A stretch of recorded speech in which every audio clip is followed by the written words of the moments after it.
నమస్తే రమగారు. రమగారు, సాధారణంగా ఇప్పుడు ఇంట్లో కానీ బయట కానీ ఏదైనా ఒక విషయం, ఒక పని జరిగింది, దానివల్ల మంచి జరిగింది అనుకోండి, అందరు శబాష్ శబాష్ శబాష్ నీ వల్లే మంచి జరిగింది అంటారు.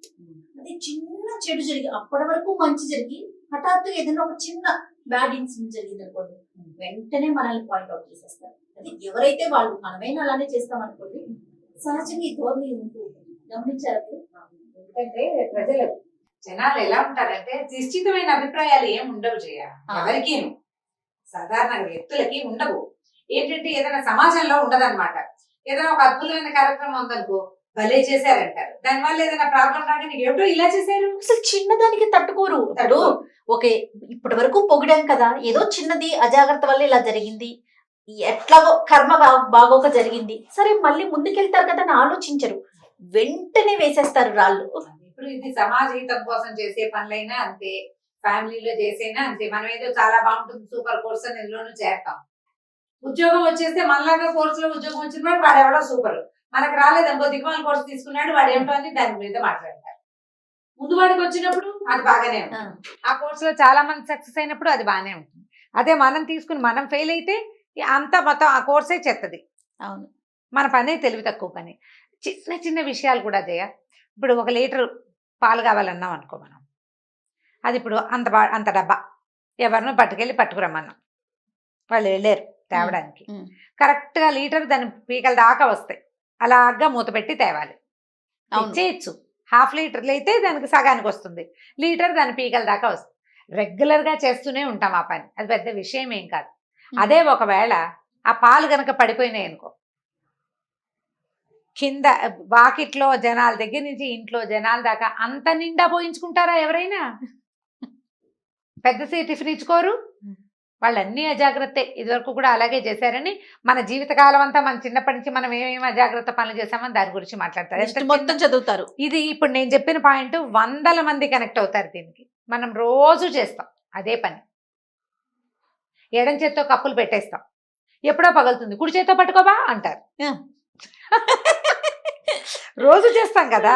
నేను రోజు చేస్తాను, ఇవాళ ఎందుకో పడిపోయింది అంటే, నువ్వు రోజు నెల రోజుల నుంచి చేసేది లెక్కే లేదు అసలు. ఈ పగిలిపోయిన వస్తువు పోయింది చూసావా, దీని మీద మాట్లాడి దాని మీద డిస్కస్ చేసి ఇంకో నలుగురికి చెప్పి మన తూర్పార పట్టి ఎందుకు చేశాను రా దేవుడా అనిపిస్తారు.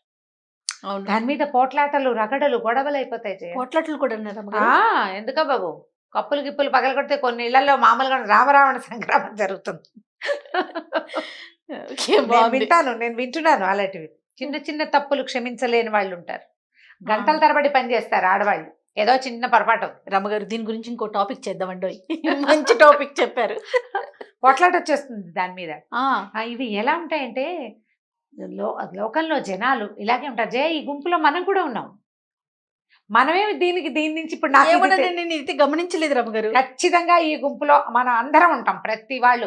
ఇందులో నుంచి రమారావు గారికి ఎగ్జామ్షన్ లేదు,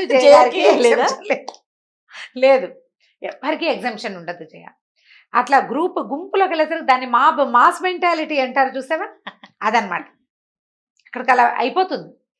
కాబట్టి జనాల కోసం చూడకూడదు, మన కోసం మనం పనిచేయాలి, మనం అనుకున్న మంచిని చెయ్యాలి, మనం అనుకున్న సరైన పని మనం ఎప్పుడు చేసేది.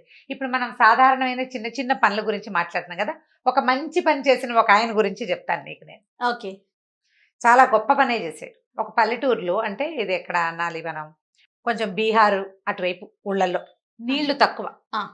అయితే ఆ ఊరు లోపల ఒక నుయ్యి ఉంది, ఊరి బయటికి కొన్ని కొట్లు ఉన్నాయి, ఊరి బయట బస్ స్టాప్ ఒకటి ఉంది. కొంత దూరం మన పల్లెటూళ్ళలో అంతేకాదు. ఇప్పుడు మా ఊరుందా, మేము బాగా 4 బారాలు నడిస్తే రోడ్డు మీదకి వస్తాం. మేమే కాదు, లోపలికి ఉన్న ఇళ్ళ వాళ్ళందరూ నడవాల్సిందే. నడిస్తే అక్కడికి బస్సు వస్తుంది. ఈ బస్ స్టాప్ దగ్గర ఎవరైనా దిగితే అక్కడే దిగాలి, ఎక్కితే అక్కడే ఎక్కాలి కదా. ఆ బస్ స్టాప్ దగ్గర ఒక కొట్టు ఉండేది ఒక ఆయనకి. ఈయన పేరు సుబ్బరాజు గారు అనుకుందాం. నేను బీహారు అని చెప్తున్నా కానీ బీహార్ ఊరు అనుకోదు, అలాంటి ఊళ్ళు, అంటే నీళ్లు తక్కువ ఊళ్ళు.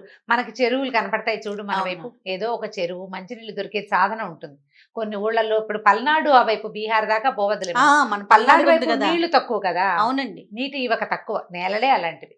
అయితే ఈ షాపు పెట్టుకున్నటువంటి సుబ్బరాజు గారు వ్యాపారం బాగానే ఉండేది. ఆయన ఏం చేసేవాడు, అక్కడికి వచ్చే బస్సు కాకపోతే అప్పటికి వచ్చేది ట్రాన్స్పోర్టేషను 100-150 ఏళ్ళ నాడు ఏవో వచ్చేవి బళ్ళు గిళ్ళు రోడ్ల మీద తిరిగితే వాటితో పాటు వెళ్ళి సరుకులు తెచ్చుకుని ఇక్కడ పెట్టుకునేవాడు. ఊళ్ళో నుంచి జనాలు వెళ్ళి కొనుక్కునేవాళ్ళు, లేదా ఆయనే ఓ బండి మీద వేసుకుని ఊళ్ళోకి తీసుకెళ్ళి ఎవరికి కావాల్సిన వస్తువులు వాళ్ళకి అందజేసేవాడు. కొట్టు బాగానే నడిచేది. ఈయనకి ఏంటంటే చిన్న సంపాదనే, ఆ రోజుల్లో పెద్ద పెద్ద సంపాదనలు ఏమున్నాయి. ఆయనకి ఊళ్ళో జనాలు అవస్థ పడుతున్నారు. ఇప్పుడు బస్సు కానీ లేదా బండి కానీ దిగి బాటంతా నడవాల్సిన వాడికి దాహం వేస్తుంది. అవును. బాట మీద రోడ్డు మీద దాహం వేస్తుంది. వీడికి కాసిన మంచినీళ్ళు వద్దు. అక్కడి నుంచి ఊళ్ళో బర్రెలనో గొర్రెలనో మేకలనో తోలుకుని ఊరు బయటికి రోడ్ల మీదకి తెస్తారు. వాళ్ళకి మంచినీళ్ళు కావాలా? తాబేటికాయలు అవి ఏముంటాయి, ఎవరో ఒకటి దగ్గర ఉండేది ఒకటి, ఓ సొరకాయ బుర్ర, అందరి దగ్గర ఉండేవి కాదు. మంచినీళ్ళకి అలమటించిపోయేవాళ్ళు జనం. అయితే ఈయనకి ఏమనిపించేది, ఒక నుయ్యి తవ్వాలి ఈ రోడ్డు మీద. అక్కడి ప్రతిరోజు ఆలోచించి పొదుపు రూపాయి పొదుపు చేసి మొత్తానికి బావి తవ్వటం మొదలుపెట్టాడు. ఎవరైనా రోడ్డు మీద కూర్చోడానికి వెహికల్స్ కోసం వచ్చే వాళ్ళు ఉంటారు కదా, బాట మీదకి వచ్చిన వాళ్ళని ఒక చెయ్యండ్రా అని బతిమలాడి వాళ్ళకి ఏదో కాఫీయో టీయో లాంటివి ఏదో సాధనాలు వాళ్ళ దగ్గర ఉండే పెప్పర్మెంట్ బిళ్ళలైనా పెట్టి 2 పారలు మట్టి తీర్చేవాడు. కానీ ఎక్కువ భాగం పని ఎవరు రానప్పుడు తనే చేసుకునేవాడు. చేయగా మొత్తానికి జల పడింది భగీరథ ప్రయత్నంతో. సరే నువ్వు ఏర్పాటైంది కదా, డబ్బులు చూసుకుని ఏం చేశాడు, వరలు తెప్పించుకుని చక్కగా నూతికి వరలు వేయించాడు. దారి పక్కనే నుయ్యి. ఆ ఊళ్ళల్లో ఇంతెత్తు నూతికి వరలు వేసేవాళ్ళు కాదు, కొద్దిగా దారి కంటే కొంచెం అంతెత్తు నుయ్యి అని తెలుస్తుంది. అయితే నీళ్లు తీసి బయట పోయటము చేస్తారు కదా, అట్లా క్రమంగా నీళ్ళు బయటకు వస్తుంటారు. వచ్చిన వాళ్ళు మంచినీళ్ళు తాగటము, నీళ్ళు ఎత్తి ఒక బకెట్తో మొహం కడుక్కోవటం బకెట్ నీళ్ళతోటి, అలా తవ్వగా నీళ్ళు తీగ చుట్టుపక్కల కొంచెం పచ్చదనం కూడా ఏర్పడింది బాగానే. ఊళ్ళో వాళ్ళంతా ఎంత మెచ్చుకున్నారంటే, ఈయనకి షాప్ ఎక్కడుంది, కొట్టు రోడ్డు మీద ఉంది. ఇంటికి వెళ్ళి మరి నువ్వెంత గొప్ప పని చేశావు, నీలాంటి మహానుభావుడు ఇంకెవడూ లేడు భూప్రపంచంలో, భగీరథుడి తర్వాత నువ్వేనన్నారు. శభాష్ అన్నారు. ఊళ్ళో ఏ ఫంక్షన్ అయినా ఈయనకే, ఈ సుబ్బరాజు గారికి పెద్దపీట వేసేవారు, నువ్వుదేవిన భగీరథుడని. 1 సంవత్సరం 6 నెలలు గడిచింది. ఈ బుడ్డాడు వాళ్ళు తోలుకొస్తారు కదా గొడ్లని, వాళ్ళు కూడా ఆ నీళ్ళతోటి ఎంజాయ్ చేసేవాళ్ళు. చక్కగా మంచినీళ్ళు తాగేవాళ్ళు, స్నానాలు చేసేవాళ్ళు. తోడిన కొందికి జల ఊరుతుంది, మంచిది కదా. ఓ తాబేలు పిల్లని తెచ్చి వేశారు, నీరు తీయబడుతుందని. ఎంత సంతోషంగా ఉందో ఆ ఊరంతా ఈ నీళ్ళని చూసుకుని. అయితే ఒకనాడు ఒకడెవడో ఆ దారిన వెళ్తున్న బాటసారి అందులో పడ్డాడు నూతులు. వాడికి ఈత రాదు, పైకొచ్చే మార్గం లేదు. నుయ్యి పెద్దదే, కాస్త అంచుకు ఒక పక్కకి నిలబడి బతికుండగలిగే అవకాశం ఉంది అందులో. కానీ అతనికి తట్టుకోలేకపోయాడు. తప్పతాగి ఉండొచ్చు, అనారోగ్యం అయి ఉండొచ్చు, ఆ సమయానికి ఎవ్వరూ రోడ్డు మీద లేకపోయి ఉండొచ్చు. మరణించాడు, బావిలో పడిపోయాడు. ఇక ఊరంతా గగ్గోలు ఎత్తిపోయింది. ఎలాగో తీశారు ఆయన్ని బయటికి. తీస్తే ఇప్పుడు ఏం చేయాలి, మరణించిన వ్యక్తి సేవ ఉంది కదా అందులో, డెడ్ బాడీ అందులో ఉందా, నీళ్ళన్నీ తోడాలా బయటికి. ఊళ్ళో వాళ్ళంతా తిట్టిపోశారు సుబ్బరాజు గారిని. వీడి వల్లే ఒకడు చచ్చిపోయాడు. అయ్యో రామా, మరి నుయ్యి వల్లే కదా, నడుస్తుంటే రోడ్డు మీద పడితే బతికి ఉండేవాడు, నీటిలో పడ్డాడు కాబట్టి బతకలా. మరి ఇప్పటి వరకు తాగిందంతా పోయింది, అది వేరే కదా. తాగేవో తందనాలు ఆడేవో, అది పక్కన పెట్టు. పడ్డాడు కదా, చచ్చిపోయాడు కదా ఒకటి మరణానికి కారణమైంది ఏంటి, నుయ్యి. ఆ నుయ్యికి కారణం ఎవరు, సుబ్బరాజు. ఇక ఎన్ని రకాలుగా తిట్టారంటే ఆయన్ని.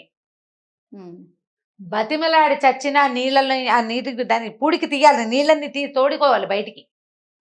చాలా నీళ్లు తోడిపోస్తే గానీ ఫ్రెష్ అప్ అవ్వవు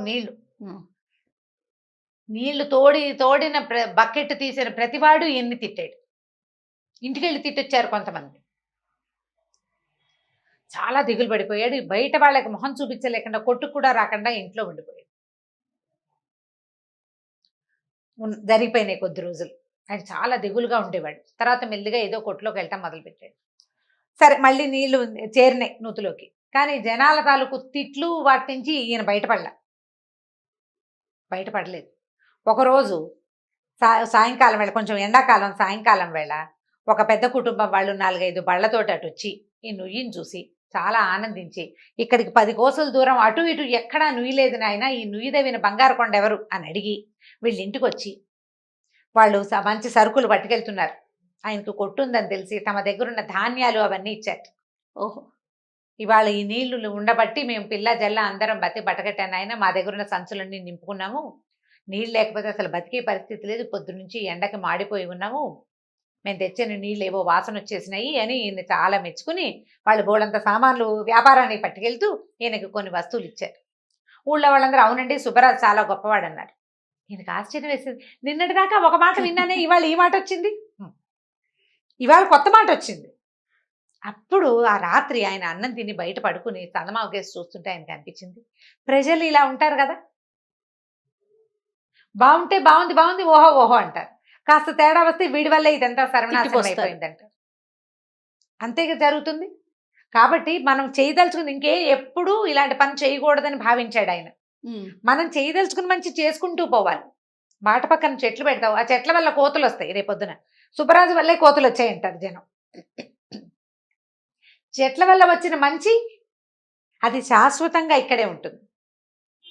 వాళ్ళు అన్నారు అనలేదని పట్టించుకోకూడదు. నువ్వు చెయ్యదలుచుకున్న పని మంచి పని అయితే ఇతరుల అభిప్రాయాలతోటి పని లేకుండా జనం ఏమంటారో ఆలోచించద్దు, మన పని మనం చేసుకోవాలి. సమాజ హితం కోసం చేసే పనులని ఈ రాగద్వేషాలకి లోను కాకూడదు. వాటి విషయంలో వీళ్ళ అభిప్రాయాల కోసం చూడకూడదు. నిన్న మెచ్చుకున్నారు, ఇవాళ విసుకుంటారు, రేపొద్దున అదే జనం మళ్ళీ మెచ్చుకుంటారు అదే విషయం మీద, అంతే ఆ విషయం మీదే మెచ్చుకుంటారు. వాళ్ళు మంచి పని చేశాడు అందుకనే ఇలా అయింది అంటారు.